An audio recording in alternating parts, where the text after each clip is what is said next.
Hola a todos, hoy los queremos invitar a conocer el Banco de Huesos, la Fundación Cosme y Damián.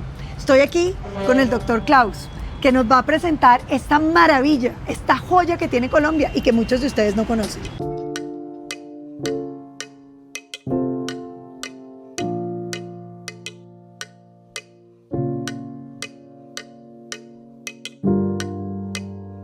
Bueno, aquí les quiero presentar a quienes son las cabezas, quienes mantienen este banco, y yo creo que es bien importante que los conozcan y que nos cuenten ellos cómo fue que surgió esta iniciativa. Entonces le voy a preguntar, doctor Navas, ¿cómo surge el Banco de Huesos en Colombia? Por carambola, como todo en la vida. Uno es de buenas en la vida. Yo iba a ser residente de cirugía general y ese señor Cadena regresó a la Javeriana a ser profesor recién graduado de la Universidad de Brown. Y parte de lo que aprendí, yo estaba de interno, me llevaba uno que otro año, o me lleva uno que otro año. Me dijo, usted chino, ¿me ayuda aquí con esto? Y dije, pues no tengo ni idea de qué me está hablando. Pero venga chino y yo le enseño. Y así fue que hicimos el primer reemplazo de cadera hecho por un colombiano en Colombia. Un mes antes de que hiciéramos nosotros ese primer caso, que fue un caso suyo, pues había hecho una demostración un gringo que había venido al militar. Por eso no es el primer reemplazo de hueso grande que se hace en Colombia. Pero eso fue con ese señor hace, pues en el año 70. 70, exactamente. Uno que otro día. Que es impresionante, ¿no? El trasplante de cadera, pero un poco ahí viene la pregunta, doctor Soto, y es, ¿cómo surge esa necesidad entonces de tener los huesos para trasplantar? Normalmente ese trasplante de cadera, ¿cómo se hacía? Bueno, el trasplante de cadera, narrado como lo acaba de decir el doctor Navas, es una cirugía muy común en Colombia, incluso desde los años 70, porque fue una técnica que se diseñó en Inglaterra y se universalizó y el mundo entero la pudo adoptar. Esa cirugía consiste fundamentalmente en reemplazar la cadera dañada por un componente metálico y otro plástico que se engastan o se impactan dentro del fémur y dentro de la pelvis. Resulta que los pacientes se mejoran espectacularmente durante mucho tiempo, pero hay un final de esas prótesis y es que el hueso que la soporta se ablanda, se reabsorbe y las prótesis se aflojan. Y cuando uno va a cambiar esos componentes que están sobre hueso dañado, se encuentra con unas sorpresas enormes y es que le falta mucho hueso al sitio donde estuvieron implantadas esas dos componentes, acetábulo y fémur, y no tiene uno con qué prácticamente volver a poner la siguiente prótesis de cadera. Lo que se llama revisión de reemplazo de cadera necesita la ayuda de un banco de huesos porque, insisto y repito, cuando uno va a quitar el implante que se gastó, necesariamente hay que sacrificar bastante porción del fémur y de la pelvis. ¿Con qué se rellena eso o se reemplaza? Lo mejor con injerto de banco de huesos. Y entonces cuando no había banco de huesos, ¿uno de dónde sacaba esos huesos, doctor Klaus? No había solución. O la alternativa era traer el hueso en una maleta, como un turista, que es lo que se hacía originalmente. En Miami existía un banco que era regentado por el doctor Teodoro Malinin, que fue el primer banco de uso público de Estados Unidos, que hizo amistad con el doctor Cadena, y caso a caso, el doctor Cadena le pedía el favor al doctor Malinin y lográbamos obtener uno que otro injerto, o el doctor Malinin venía a Colombia a operar a esos pacientes, en conjunto con el doctor Navas, el doctor Soto, el doctor Soto padre y el doctor Cadena. Era una solución muy focal. Luego, el recurso era muy escaso. Imagínense ustedes la historia de venir a Bogotá con una maleta llena de huesos traídos de Estados Unidos. Eso hoy en día sería impensable. En ese momento era la única opción. O el paciente quedaba en silla de ruedas y quedaba sin poderse mover. Entonces, ante esa necesidad apremiante, y aparte de eso, el doctor Soto también se convirtió por esa época con su padre en cirujanos oncológicos muy importantes en el cancerológico necesitaban tener alternativas para tratar a los niños con cáncer. Entonces, esa necesidad apremiante de solucionar un problema a los pacientes hizo que se acercara el grupo de la Javeriana, el doctor Navas, el doctor Cadena, al doctor Teodoro Marín en Miami, y se decidió formar un banco en Colombia. Se fundó la Fundación Cosme y Damián en 1988, nombre que surgió en una servilleta en un restaurante, doctor Navas. El nombre salió de los regentes de la medicina, los patronos de la medicina, que son San Cosme y San Damián, ambos médicos, que ambos murieron por ser médicos y ayudar a la gente, y después les atribuyeron un milagro, que es el milagro de la pierna negra. Tiempo después, un soldado romano perdió la pierna en una batalla, y en la noche San Cosme y San Damián le trasplantaron una pierna de un moro que también ha muerto, y por eso se llama el milagro de la pierna mora.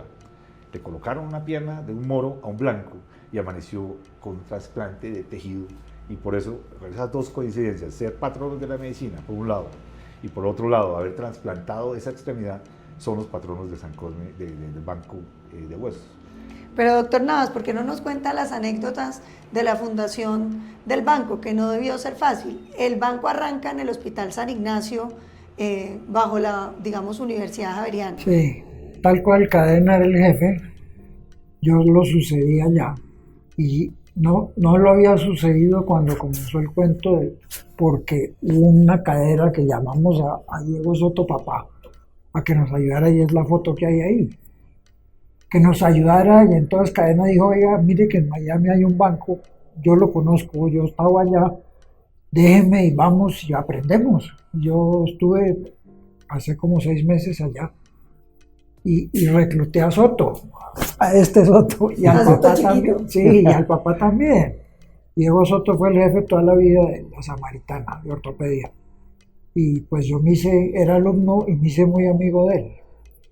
Y pues Cadena nos llevó a que había que tener ese recurso en Colombia. Entonces, pues contra viento y marea, en contra de todas las disposiciones normativas del momento, pues se logró hacer una cosa que no fue fácil, ¿no? Y menos lo normativo. Sigue siendo un dolor de cabeza grande. Claro, porque todavía en Colombia, y estamos precisamente porque llegamos aquí, es por nuestro proyecto de trasplantes, los colombianos todavía les da mucho miedo donar los órganos, las familias son reticentes. Entonces yo sí quería preguntarles a ustedes cómo se logra la donación de estos huesos, de estos tejidos, y cuáles son los tejidos que tiene el banco de huesos aquí almacenado. Cambia con el tiempo. Inicialmente eran solo huesos largos, después aprendimos que se podía hacer particulado, y por eso se usa en odontología muchísimo, casi que más que en ortopedia. Entonces el hueso molido que conserva las características biológicas del hueso, sirve para rellenar encías. Entonces los usuarios primordiales por un tiempo fueron los odontólogos, y de ahí nace que vinculáramos a Luis Eduardo Fandiño, que en paz descansa hace muy poquito, que nos ayudó aquí pues 30 y pico de años. Entonces pues fue un duro trabajo, pero muy grato, porque ve uno las familias de los beneficiados que opera Camilo, y claro que queda uno feliz de ver el beneficio. Y doctor Soto, yo le quería preguntar, bueno, se consigue el hueso, y luego, ¿qué pasa con cómo se le lleva al paciente? Usted que ya está en el lado del paciente, ¿cómo lo consigue?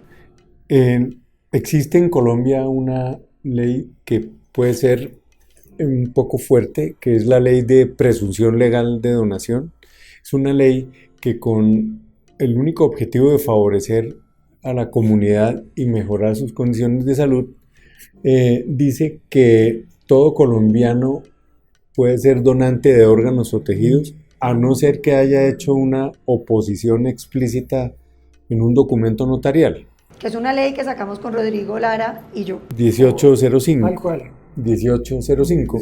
Esa ley es muy avanzada y moderna, y se contrapone con las creencias, por ejemplo, religiosas de la vida en el más allá, el valle de Josafat, el Espíritu Santo, los carros de fuego, la gente le da mucho miedo esa circunstancia de, de donar sus huesos porque ¿qué va a hacer el día del juicio final? Quedarse en su casa sentado porque no va a poder caminar, entre comillas. Pero paradójicamente la Iglesia Católica es absolutamente favorecedora del supremo acto de caridad de la donación. Entonces, para contestar puntualmente, bajo la ley 1805 de presunción legal, con convenios hospitalarios, red pública hospitalaria, el donante que se considere presunto donante o que su familia esté de acuerdo, pues se rescata en el Instituto de Medicina Legal de diferentes ciudades o en los hospitales, principalmente de la red pública distrital. Ese tejido obtenido generalmente se extraen los huesos pélvicos, los fémures, las tibias, los húmeros y tendones de la pierna. Esos tejidos se obtienen en una sala de cirugía, bien sea del Instituto de Medicina Legal o de ciertos hospitales, repito, de la red pública, y se traen aquí en unas condiciones ya estrictas de asepsia y antisepsia.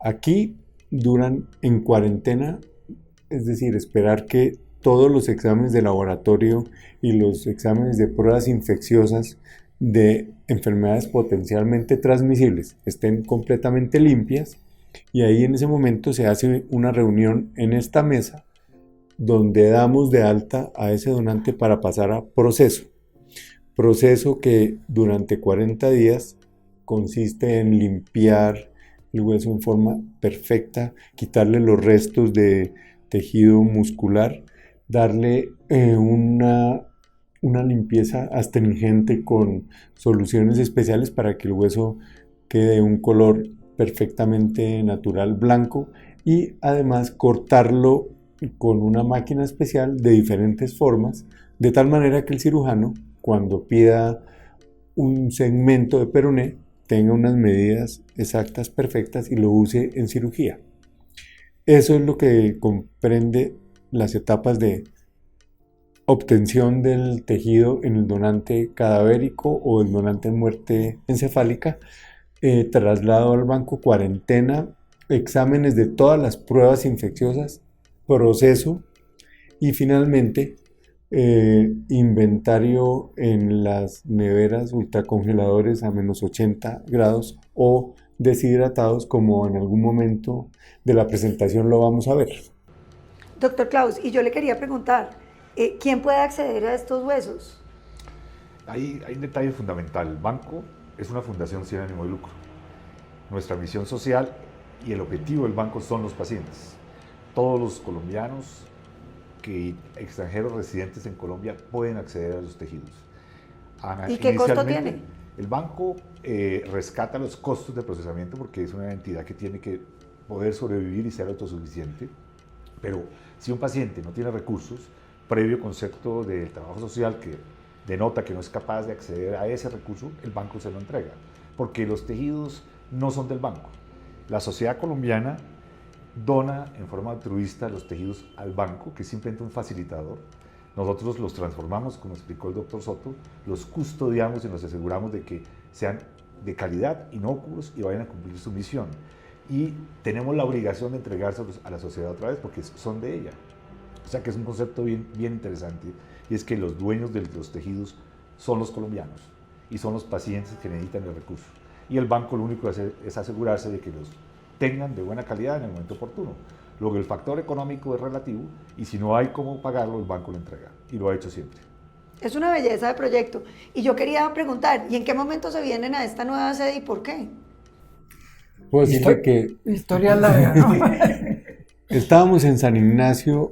El banco nació en la Universidad Javeriana, donde todos éramos ortopedistas del departamento de ortopedia de esa universidad.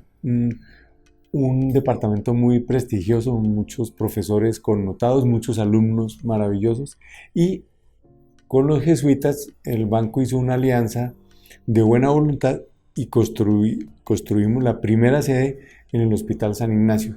que duró desde el 90 hasta el 97. En septiembre del 97 forzosamente nos tocó movernos a este sitio donde estamos ahora, que era una casa de habitación de una familia que se transformó con los requerimientos técnicos del banco, y en esa casa duramos del 97 hasta el 2013. En el 2013 nos trasladamos temporalmente al Centro Médico Santana, que queda en esta esquina de la 119 con séptima, donde se diseñó un proyecto piloto de salas de aire ultracontrolado para procesar los huesos. Modelo muy exitoso que se replicó finalmente aquí, donde estamos otra vez en la esquina de la 119A con Norte Quito Sur, en este edificio, un proyecto maravilloso donde las salas y todo el ambiente de temperatura, humedad y corriente de aire es controlado, además del diseño vertical que alcanzamos a ver en la otra visita de cómo transcurren por diferentes vías totalmente diferentes los insumos, los desechos y los injertos que ya están procesados. Y doctor Klaus, ¿cómo es el sistema? Usted me contaba de la maravilla de sistemas de bioseguridad que tienen, de las que estaba hablando el doctor Soto, pues sobre la base de presiones, de manera que nada puede entrar a las salas, todo sale. ¿Por qué no nos cuenta un poquito de eso? Para que ahorita que las veamos podamos... El banco tiene como concepto dos cosas fundamentales. Primero, tiene que entregar tejidos de calidad, y segundo, que no vayan a contaminar a nadie, ni de bacterias, ni de virus, ni hongos, ni priones. En ese camino de búsqueda de proteger a los pacientes, obviamente fuimos creciendo de sede en sede, haciendo cada vez mejores las salas para evitar que los injertos se contaminen durante esa transformación que ya explicamos. Porque el tejido óseo se puede manejar de dos formas. Uno puede extraerlo en un ambiente limpio y después esterilizarlo, que sería más fácil. Pero al hacer eso, dañamos el tejido y cumple una menor labor biológica. Por ejemplo, los tendones, que deberían mantener sus características, se pueden perder hasta el 40% de los pacientes cuando llegan después de esterilizarlos, con rayos gamma o con algún tipo de sustancia química. Luego, el banco trabaja en ambiente estéril. Nosotros no esterilizamos los tejidos, hay que protegerlos para que no se contaminen. En ese proceso, el desarrollo final es tener una sala que no tenga partículas en el aire, o sea que cuando uno tiene la sala cerrada no hay ni una partícula flotando. Eso es fundamental. Esas partículas son como alfombras voladoras sobre las cuales vuelan las bacterias y pueden llegar a contaminar el tejido. Y si no hay partículas, hay menos riesgo. Para lograr eso, tenemos filtros en todo el techo, presión positiva, de modo que el aire entra a la sala a través de los filtros con cero partículas y se expulsa hacia los corredores y el exterior, de modo que nada puede entrar, solamente entra aire limpio. En ese ambiente la posibilidad de contaminación es 3 a 4 veces menor que en una sala estándar, y con todos los protocolos de vestimenta, movimiento y cultura de la sala se evita que esos tejidos se contaminen. Nuestra contaminación en las salas es prácticamente cero. Nosotros cultivamos los tejidos cuando entran al banco y cuando se procesan, y al final, antes de empacarlos, y esos cultivos finales deben asegurar que todo el proceso ha sido validado, es inocuo y no va a contaminar a ningún paciente. Y en el curso de los años, habiendo empezado en el 1988, habiendo entregado más de 220.000 injertos, no tenemos reporte de contaminación por bacterias o virus que sean responsabilidad del proceso del banco. Luego, la validación del tiempo ha demostrado que esto que hacemos es seguro, y eso se lo decimos a los pacientes. Yo soy cirujano y cuando voy a colocar injertos les digo a los pacientes que el riesgo que el banco ofrece de contaminación es muy bajo. El otro día explicábamos que el quehacer del banco es disminuir ese riesgo 10.000 veces. Si no hiciéramos todo esto, la probabilidad de contaminación de bacterias sería 10.000 veces más grande que haciendo todo esto, y ese es nuestro trabajo. Lo que hay que ver de los injertos, a diferencia de los órganos, es que la mayoría de los injertos de tejido no tienen vida, son simplemente andamiajes, estructura que tiene proteínas adentro que estimula al huésped, que es el paciente, a reconocer que allí puede construir nuevamente. Entonces los tendones guían a las células madre y a los vasos sanguíneos para formar un nuevo tendón propio, y al cabo de 18 meses ya el tendón muerto que le colocamos ya no está ahí, sino es el tendón vivo que el paciente construyó. Y en el hueso, si los huesos son, por ejemplo, en odontología o huesos esponjosos, se transformará en hueso propio y dentro de un tiempo variable, 1 o 2 años, ya no hay tejido necrótico original del donante, sino solo tejido vivo del paciente. Nosotros también entregamos tejido vivo, que es cartílago fresco. Cuando quieren, por ejemplo, un menisco o cartílago para una rodilla, lo podemos preservar diferente de lo que acá estamos viendo. También se procesa, también se limpia, pero no va a los congeladores a menos 80 grados. Se guarda a menos 4 grados por máximo un mes. Y estamos esperando que existan donantes. Ahí hay lista de espera para el paciente que necesita una rodilla o un menisco del tamaño que es. Y así Lista de espera es que hay colombianos que necesitarían ese tendón que se pierde cuando la gente decide no donar. Y la lista de espera produce sufrimiento. Mucho. Y produce muerte. Estar en una lista de espera es estar muy mal socialmente. Cuando comenzó el banco, el Instituto Nacional de Medicina Legal y Ciencias Forenses, que queda en la calle Sexta con Caracas, los patólogos nos permitían hacer la extracción del donante, pero no ahí, sino en la sala de cirugía de la Universidad Javeriana en patología. Patología de la Javeriana tenía una camioneta, una Mercury modelo 52 cerrada, cuya particularidad era que la puerta trasera no cerraba bien. Bueno, entonces nosotros llegábamos a medicina legal, el perito forense nos decía, pueden escoger, este es el donante, hacíamos toda la papelería y trasladábamos el cadáver en esa camioneta hasta la Universidad Javeriana. En la subida por la calle Sexta hacia el Egipto, que es empinadísimo, la puerta que no cerraba bien falló y de pronto se ha caído el donante. Y había un pelotón preciso ahí del ejército, porque eso es cerquita a la casa de Nariño. ¿Y esto qué es? ¿Qué? Pues mi sargento, esto es un donante de huesos que va para la Javeriana. No, pero es que eso es transporte. No, teníamos afortunadamente todo en orden, pero fue un poco difícil y un poco embarazoso explicar qué hace uno a las 10 de la mañana de un martes con un cadáver por la calle Sexta rumbo al Hospital San Ignacio.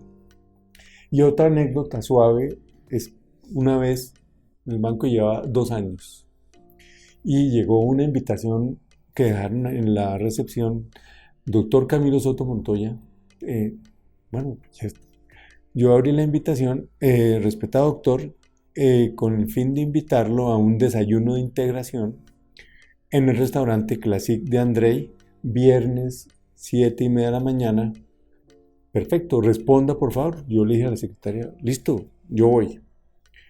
Yo llegué al sitio y yo no conocía absolutamente a nadie. La promotora dijo, bueno, es el momento de desayunar y de presentarnos.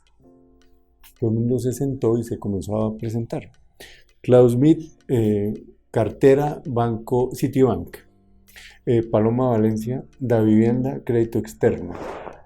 José Navas, Banco de Bogotá, créditos de vivienda. Camilo Soto Montoya, Banco de Huesos y Tejidos.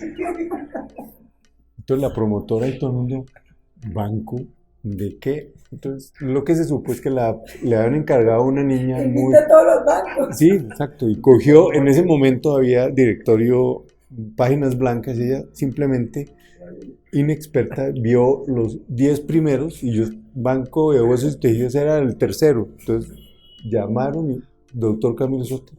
El hecho es que la reunión se acabó porque todo el mundo, ¿y qué es un banco? ¿Pero cómo así? Sí, buenísimo. Tal cual. Hay un detalle de pronto que vale la pena transmitir, doctora, y es para fomentar la donación, en la línea de lo que estaba explicando Camilo, y es que por cada donante de órganos se afectan 4 o 5 personas en el mejor escenario. Por cada donante de tejidos, 50. Nosotros somos capaces de magnificar el impacto social de un donante. Y obviamente si hay un error, pues magnificamos el riesgo. Pero ese es muy importante mensaje para transmitir a la sociedad. Y otra cosa es que los bancos, a pesar de que tenemos un nombre de banco, pues no tienen lucro. Y la función social de los bancos no es hacer dinero, que eso también es hace parte de la cultura que evita que los pacientes donen, porque sienten que esto es un negocio y realmente no lo es. No, vean, yo les digo, mi papá fue beneficiario de un trasplante de riñón que le salvó su vida y todos los colombianos tenemos que estar siempre dispuestos a donar. Yo soy donante de todo lo que pueda servir y si alguna de mi familia cercana se muriera, estaría dispuesta a donar también todo. Y los invito a que siempre piensen así. Hay que pensar también que cuando uno fallece va a desaparecer, se desintegra, la naturaleza se encarga de nosotros. Pensar que ese tejido o ese órgano que se va a desintegrar de todos modos pudo haber salvado a alguien. En Colombia el año pasado, en 2023, había 4.000 personas esperando un órgano. O entregarle un tejido de buena calidad a un niño que tiene cáncer. Y en elegir la ruta de la desintegración natural versus la oportunidad de trascender directa o indirectamente y hacerle el bien a alguien que lo está esperando, pues creo que queda claro cuál es el camino que uno debe hacer. Y doctor Soto, ¿por qué no nos cuenta alguno de sus casos que son tan impresionantes? Por ejemplo, de niños y jóvenes que usted opera. Sí, la dicha, yo creo, fundamental, donde uno puede decir que este banco impactó maravillosamente al país, es niños que uno ha operado en el Hospital de la Misericordia o en el Instituto Nacional de Cancerología, que vienen de Fundación Magdalena, vienen de Llorente, Nariño, de Yopal, de Guainía, niños que tienen tumores malignos, pero un tumor tremendamente maligno que se llama sarcoma de Ewing, que un caso de un niño de Tumaco, afroamericano, encantador, tenía 9 años, su mamá era enfermera, es decir, uno conoce una gente que tiene un espíritu y un temple absolutamente fuera de cualquier dimensión. Este niñito tenía un sarcoma de Ewing en el fémur, tenía 9 años, le quitamos el fémur enfermo, le pusimos un fémur del banco de huesos, conservó su extremidad, creció, hoy en día se graduó, ya es administrador de empresas, trabaja con la mamá en un negocio familiar y uno ve esas historias y ve cómo el niño camina y cómo es de funcional y es fascinante. ¿Y ese hueso natural entonces crece con el niño absolutamente? Es una pregunta fundamental científica. La porción que nosotros le quitamos, el hueso crece en los extremos. Un fémur, para dar un ejemplo, un fémur naturalmente crece en la infancia y adolescencia, en la cadera y en la rodilla, pero en la parte de la mitad, en el muslo, no. Este niño tuvo la ventaja o la suerte que el tumor se había localizado en la porción del hueso que no crece y entonces su cadera y su rodilla suplieron la función de crecimiento. Si a uno le toca sacrificar la porción del determinado hueso que crece, ese injerto no tiene la capacidad de crecer. Entonces, ¿qué hacemos? Rescatamos al niño, su pierna, anticipamos que va a tener una discrepancia o un acortamiento programado de ese hueso y existen hoy en día métodos de alargamiento de hueso muy ingeniosos que pueden llegar a compensar esa diferencia. Antes de que, si usted no consigue ese hueso, el niño toca amputarle la pierna. Si no hay métodos de reconstrucción como ese, amputación. Imagínense lo que es salvarle la pierna a un niño. Pero, insisto en una cosa, el paciente puede ser de Palomino, Guajira, del Cabo de la Vela, que si llega a nuestro sistema de salud, al Hospital de la Misericordia, al Instituto Nacional de Cancerología, o cualquiera de esos hospitales, si hay cirujano oncológico y el banco de huesos está absolutamente disponible como siempre, salvamento de la extremidad y otra historia diferentísima. Ahí está el gran beneficio. Eso es lo que siente uno, gratificación enorme. Esa es nuestra felicidad. Pero ¿no? claro. Bueno, también nuestra felicidad puede ser que uno hay veces tome un vodka con los invitados en esta mesa. También puede ser, pero lo que más nos llena, lo que más nos ha llenado y lo que uno dice, me puedo morir relativamente tranquilo, Relativamente. es la cantidad de personas sin sin ninguna prebenda. No es que yo soy recomendado me invento, del grupo Sarmiento, no, aquí nosotros hemos operado a todos los colombianos que han necesitado una reconstrucción de un injerto del banco de huesos. Eso es una felicidad. Otra área muy importante que sucede hoy en día, sobre todo con los traumas de alta energía, son las lesiones con ligamentos múltiples. Los motociclistas que se estrellan y se luxan la rodilla y requieren 3 o 4 tendones. En un sitio donde no hay un banco, tendrían que sacárselo a esa rodilla, pero eso es finito, no hay suficientes tendones para reparar todos los ligamentos que se rompen en un accidente mayor o tocaría la otra extremidad. Entonces, cuando hay lesiones múltiples que requieren muchos tejidos, incluso meniscos, cartílago, etc., el uso de ese tipo de cirugía mayor en trauma mayor claramente queda apoyado por una, digamos, capacidad como esta que tiene el banco. ¿Uno puede trasplantar una rodilla entera? Sí, el doctor Soto puede trasplantar una rodilla entera. Cuando hay cánceres que comprometen toda la rodilla y toca extraer los dos lados, el lado de la tibia y el fémur, y los ligamentos originales se pierden en ese caso y uno puede trasplantarla. O en algunos casos, personas jóvenes que en un accidente pierden, por ejemplo, parte del cartílago del fémur y la tibia y los meniscos. Nosotros podemos entregar los meniscos, el fémur y la tibia de ese lado y hacer un trasplante biológico en personas jóvenes que puede hacer que esa rodilla en una persona de 30 años aguante unos 20 o 30 años más antes de requerir un reemplazo con metal y plástico. Porque si tiene 20 o 30 años, la alternativa sería un reemplazo total, que es metal, que puede tener una sobrevida de 15 años y es difícil realizarlo, o tratar de mantener su biología y alargar la vida útil de una rodilla original. O sea que el banco, al tener esa disponibilidad, permite soluciones muy especiales, muy complejas, de mucha diversidad de problemas en ortopedia.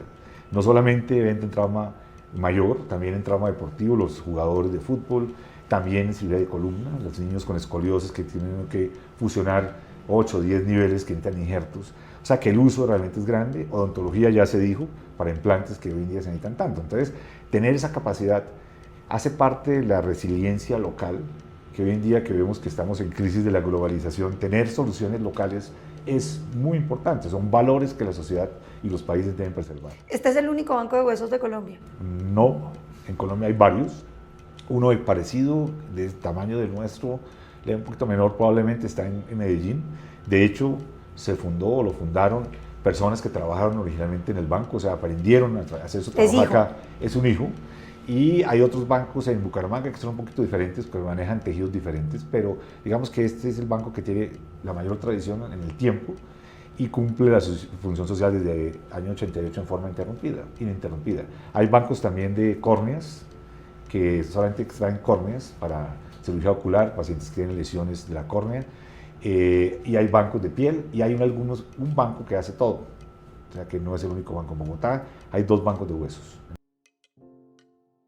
Es el único banco que tenemos en Colombia que trabaja en forma vertical. Tenemos múltiples ascensores que mueven los insumos, los injertos y los desechos del banco en forma vertical, de modo que las rutas no se crucen. Y eso es fundamental en los diseños de medicina y de bioseguridad. Ese que estamos viendo aquí, estos gavetas grises, allí hay tejido óseo deshidratado, que es liofilizado. Son partículas que se usan en odontología. Y además tenemos acá, podemos mirar, las neveras. Estas neveras que están a menos 80 grados almacenan los tejidos que están congelados. Aquí hay huesos, tendones, ligamentos, hay también meniscos que están esperando ser utilizados por los pacientes. Tiene la presión positiva, tiene filtros en el techo y tiene un aire clase 100, se llama. 0 partículas en el aire suspendidas antes de iniciar la operación. Filtros EPA. Ve usted una pantalla en la pared empotrada para que no haya un computador y ve esclusas que permiten mover todos los insumos. El piso es especial, todos los muebles son especiales, los paneles son especiales. Y el ascensor que trae los insumos.